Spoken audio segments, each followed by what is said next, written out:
You hear it before you ever know its name. A scuff of a heel behind you on an empty street. A wet, airless breath on your neck in a windless room. The creak of a floorboard timed exactly to your own steps. And then one more. Most people tell themselves it's nothing. Old pipes, settling wood, their imagination. Most people are wrong. The rule. In the town of Marrow's End, children grow up with one rule. If you hear footsteps behind you when no one is there, don't turn around. Their parents never laugh when they say it. They might smile or shrug or make a joke, but the laughter never reaches their eyes. By the time she was 32, Erin barely remembered where she'd first heard the rule. Maybe from her grandmother, muttering during one of those long evenings when the power went out and the candle flames seemed to shiver from something inside the dark, not outside it. "Never turn around if you hear it," her grandmother had whispered. "It's always just one step behind, love. Always. Don't ever look." "What is?" Erin had asked.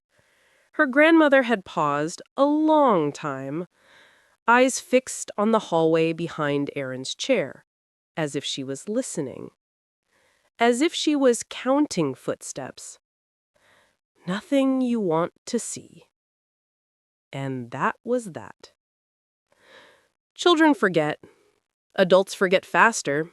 Life drowned out old warnings with bills and emails and notifications and endless noise. Until one night reminds you. The first night. It started on a Tuesday. Tuesdays aren't supposed to mean anything, and maybe that's why it chose one. Erin worked late at the call center, the only light on her floor coming from the sickly glow of her monitor. The last bus out of town was in 15 minutes, and her brain buzzed with the half-sour taste of too much coffee.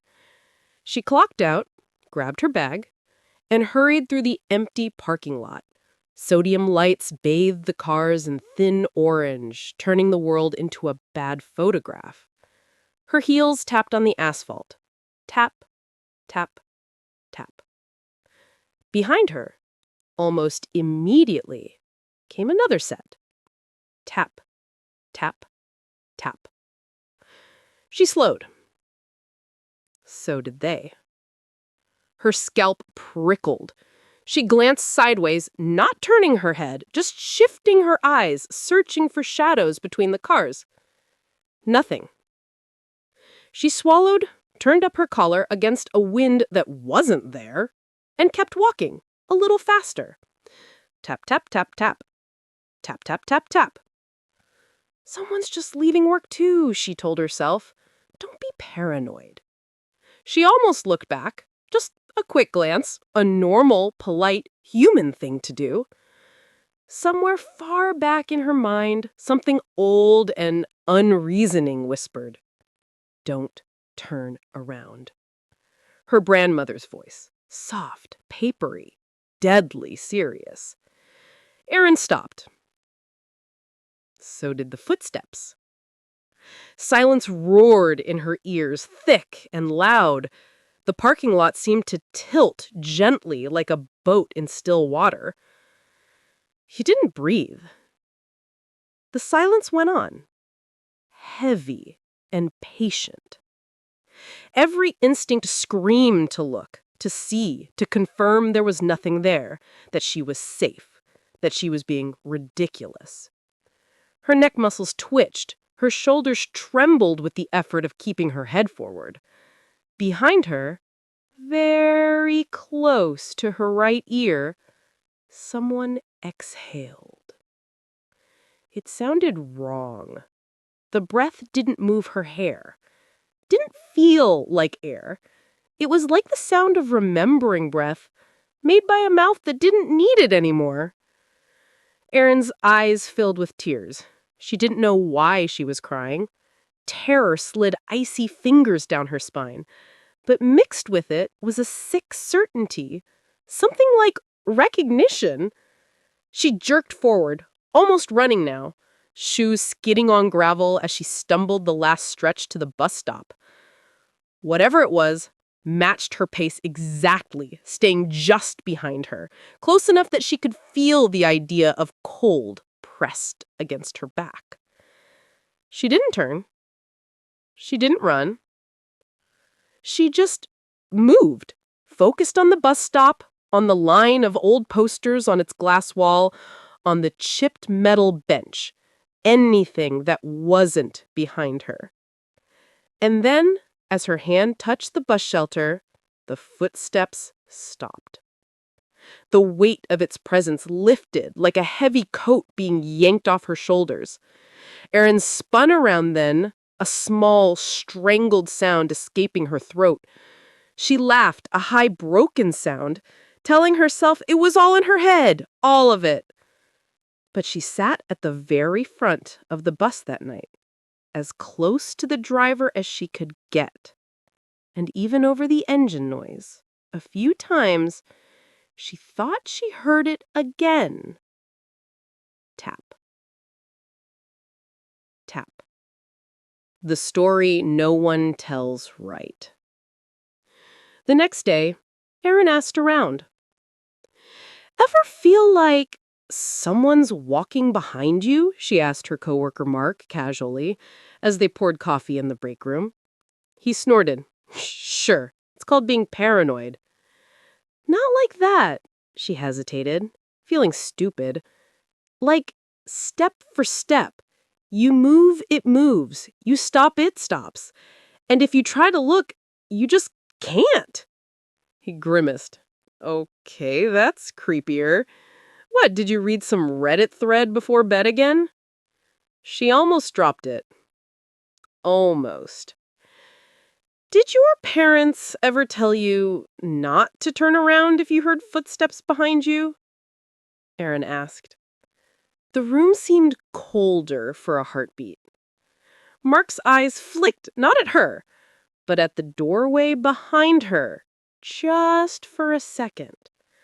Then he forced a laugh. Yeah, actually, he said too quickly. Marrow's and urban legend. Ghost that stalks you. It's dumb. Scared the hell out of me as a kid. Erin's skin tightened on her bones. So what happens if you turn around? She asked. He opened his mouth, closed it.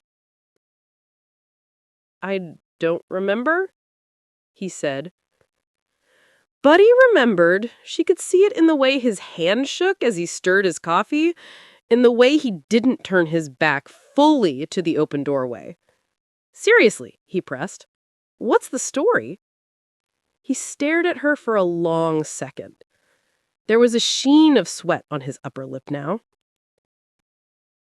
My dad used to say, he swallowed, if you turn around, you finally see what's been following you your whole life. And that's the last thing you ever see. It doesn't touch you, not really. It just lets you see it.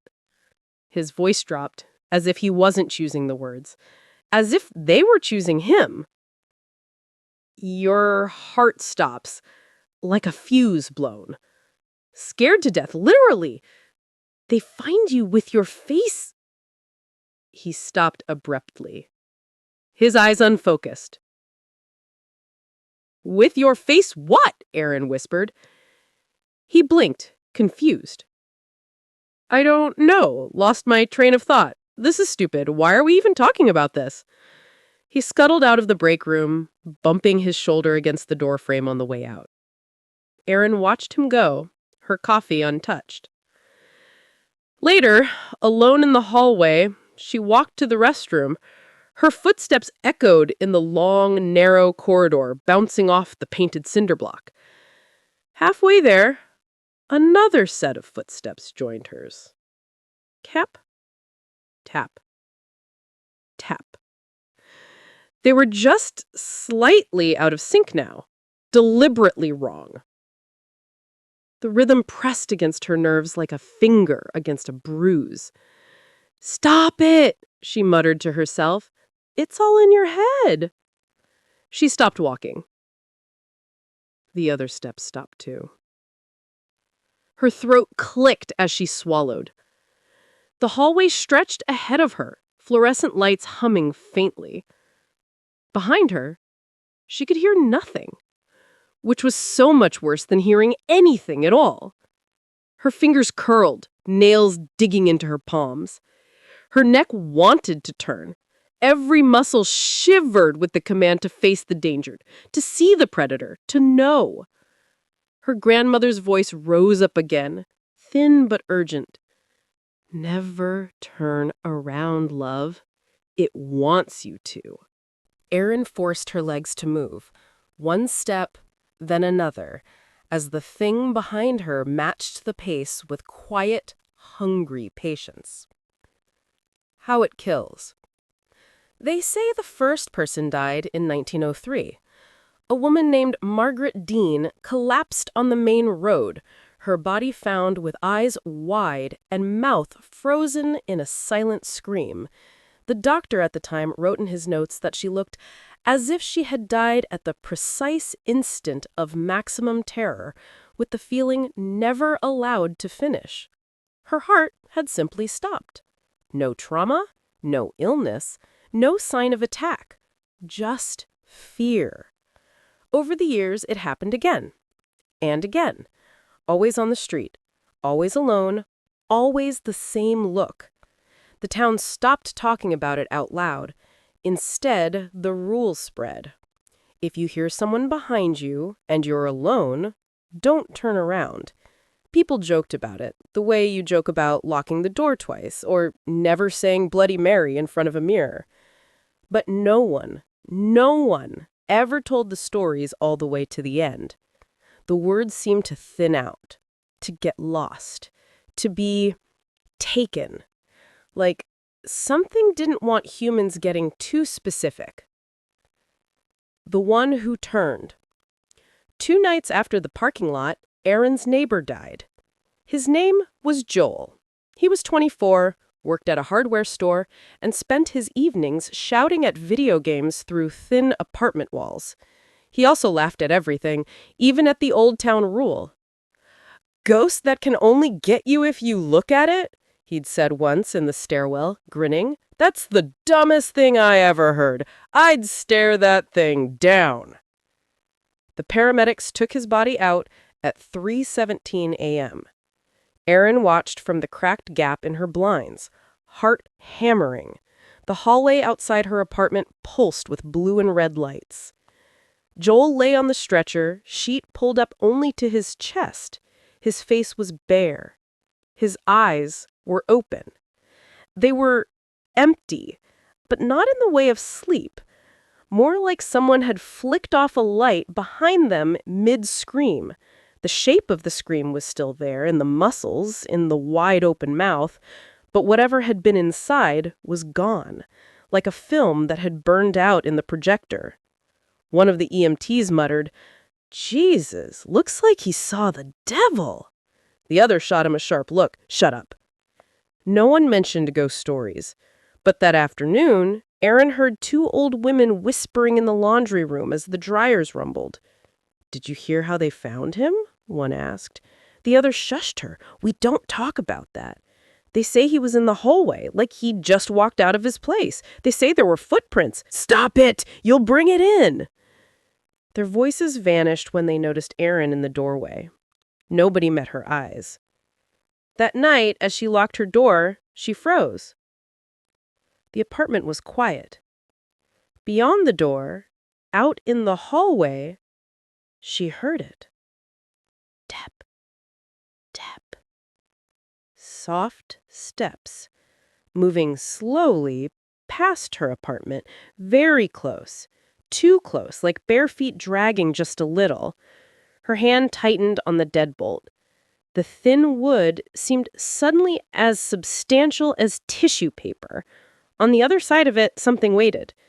Not trying to get in, not scratching or pounding or rattling the handle. Just standing there, breathing that wrong, dry breath. The peephole glared at her from the door, a little dark circle, full of temptation. You could just look, a treacherous thought whispered. It's just the hallway. You'd know. You'd know there's nothing there. Maybe it's just someone standing outside their own door, checking their mail, on the phone. Her knees shook. The peephole seemed bigger now, like an eye waiting for hers. Never turn around, love. She backed away from the door, step by step, until her calves hit the couch and she sank down. The footsteps outside didn't move. They didn't move for a long time. What lives behind you? Sleep became impossible. Every walk down a grocery aisle, every trip across a parking lot, every solitary hallway became torture. She felt it behind her constantly now, closer and closer, a pressure in space more than a sound. At first it only came when she was alone. Then she started feeling it on the bus. She'd sit in the front, eyes fixed on the windshield, and someone would board and sit behind her. She wouldn't dare to look back and see if there was actually a person there. Sometimes the driver would glance in the mirror and frown, as if seeing an empty seat where someone should be. Once, when the bus hit a pothole, something brushed the back of her head, like fingers. But they weren't cold or hot or anything human. They felt like absence, like being touched by a place where nothing exists. Her heart stuttered. She started walking Homestead now. That was worse.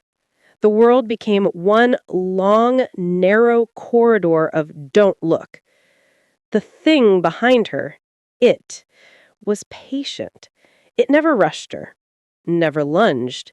It just existed precisely one step behind, mirroring her pace, matching her pauses, sometimes drawing just close enough that its almost breath hovered at her ear like a question. She wondered if it had a face. She wondered if it always looked the same or changed for each person, becoming the one thing they could never bear to see. And she wondered if that was why people died the moment they saw it, not because it did anything, but because their nervous system simply refused to exist in a universe containing whatever that shape was. In bed, she lay with her back to the wall now. She used to sleep facing the door. Now the idea of having her spine exposed to the room made bile crawl up her throat. She stopped using mirrors that showed her back. Stopped going to the bathroom at work when she was the only one on the floor. Started keeping her phone in her hand always, ready to pretend she was on a call so she could talk to something other than the quiet behind her. The one time she tried to tell a therapist, the words tangled, thinned, and died. I feel like something is following me, she said. The therapist nodded, jotting notes. A sense of being watched is very common in anxiety. No, she grabbed the armrest, followed, step for step, and I can't turn around. I mean, I can, but if I do, I'll die. It will what? She knew what Mark had said, what my grandmother had hinted, what the old stories implied, but when she tried to say the words, her tongue felt thick, clumsy. Her throat stung like the air had turned to needles. It'll give me a heart attack, she finished lamely. The therapist smiled gently. Panic attacks can feel that way. Let's work on grounding techniques. Grounding techniques didn't help you when your entire reality centered around not obeying the single most basic human instinct in the world, to turn and see what walks behind you. The last day. It happened on another Tuesday. A storm rolled in, tearing the sky open. Power lines flickered. Streetlights went dark up and down Marrow's end, plunging the town into a kind of thick, wet blackness that swallowed sound. The call center sent everyone home early. Erin's phone was dead. The buses were delayed. She decided to walk. Her umbrella turned inside out 3 blocks from work. Rain slashed sideways, soaking her in seconds. She trudged down the sidewalk, shoes filling with water, teeth chattering. At first, she couldn't hear the footsteps behind her over the storm. But the thing behind her was patient. Eventually, in between thunder rolls, she realized the splash of her own steps were being answered. Squish, squish, squish. She froze under a flickering street lamp. The light hummed, sputtered, then steadied. Rain hammered the pavement. Sheets of water cascaded off rooftops. The world smelled like wet concrete and electricity. Behind her, in that thundering curtain of noise, there was a zone of silence, a pocket of absence, like everything there had stepped 1 inch out of reality. Her every nerve screamed. "Please," she whispered, not sure to whom. To it? To the universe? To herself? Lightning flashed, lighting up her own shadow on the street in front of her. There was another shadow overlapping it. Tall.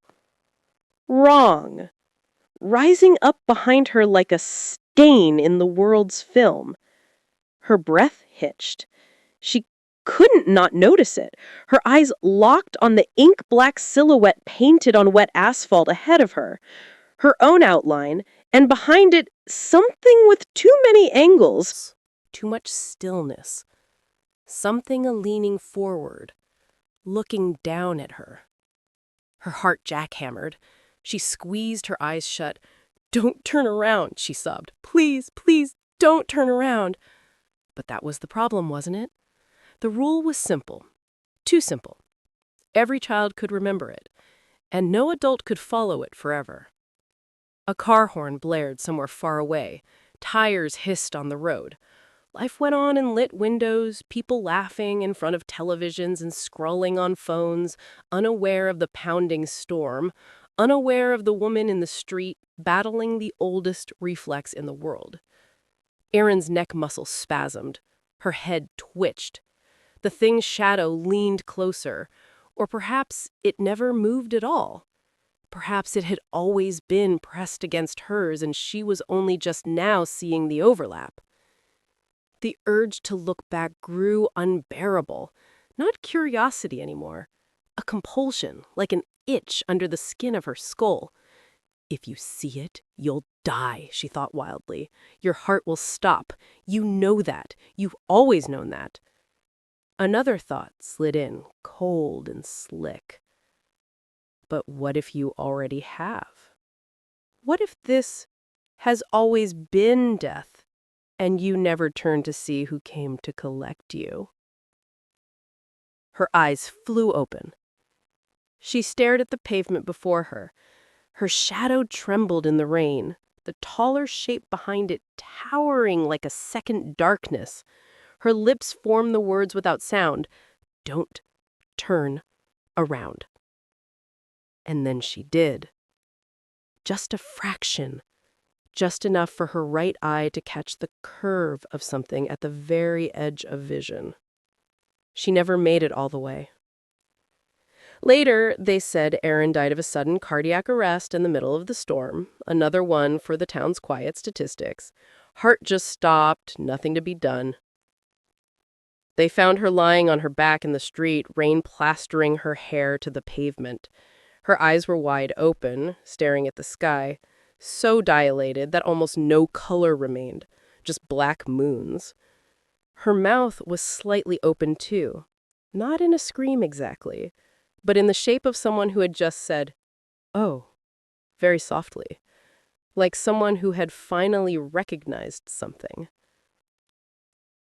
The paramedic who leaned over her body told his partner later in a shaking voice, "It looked like she died halfway between terror and understanding." "Understanding what?" his partner asked. He didn't know. But when he walked home alone that night, he kept his eyes straight ahead. And when the rain-soft footsteps began behind him, matching his own, He broke into a jog and did not turn around. The next time you're walking down an empty hallway and you hear one more footstep than you should, the next time you're sure you feel breath on your neck in a room where no one else is, the next time your shadow looks a little too tall under a street lamp, you'll want to look. You'll need to look. The rule doesn't care. It has never cared. If you hear it behind you, don't turn around, because it's always there. It always has been. And the only reason you're still alive is that you haven't seen what walks one step behind you yet.